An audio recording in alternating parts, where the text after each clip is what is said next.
ঢাকার নবাবগঞ্জের ইছামতি নদীর তীরে এক শান্ত ও মনোরম পরিবেশে ১৯৯১ সালে প্রতিষ্ঠিত হয় ঐতিহ্যবাহী দ্বীনি বিদ্যাপীঠ আল জামিয়াতুল মাহমুদিয়া মাহমুদপুর, যা সাধারণ মানুষের কাছে টিকরপুর মাদ্রাসা নামেই বেশি পরিচিত।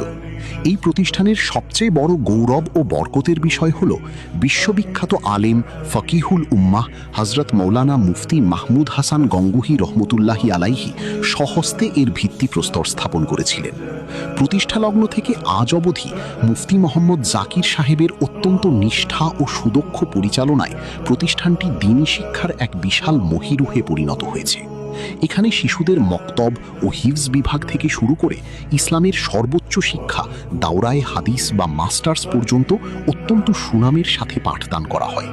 এই জামিয়ার মূল লক্ষ্য হল কিতাবী শিক্ষার পাশাপাশি ছাত্রদের মাঝে সুন্নাহর আদর্শ ও নৈতিক মূল্যবোধ গেঁথে দেওয়া, যাতে তারা দেশ ও জাতির কল্যাণে যোগ্য আলেম হিসেবে ভূমিকা রাখতে পারে।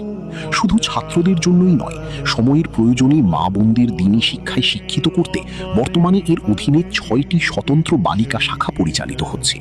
এমনকি যারা কর্মব্যস্ততার কারণে ছোটবেলায় পড়ার সুযোগ পাননি, তাদের জন্য রয়েছে বিশেষ বয়স্ক শিক্ষা কার্যক্রম। পড়াশোনার গণ্ডি ছাড়িয়ে প্রতিষ্ঠানটি আর্তমানবতার সেবায়ও বিশেষ ভূমিকা রাখছে। অসহায় ও ইতিম ছাত্রদের জন্য এখানে রয়েছে লিল্লা বোর্ডিং এবং সাধারণ মানুষের বিভিন্ন সমস্যার সমাধানে কাজ করে যাচ্ছে ফতোয়া ও সমাজসেবা বিভাগ।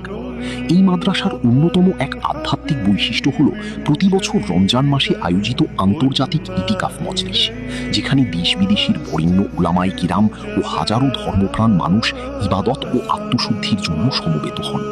গত 3 দশক ধরে এই জামিয়া কেবল একটি মাদ্রাসা হিসেবে নয়, বরং অন্ধকার সমাজে হিদায়েতের এক উজ্জ্বল নক্ষত্র হিসেবে কাজ করে যাচ্ছে।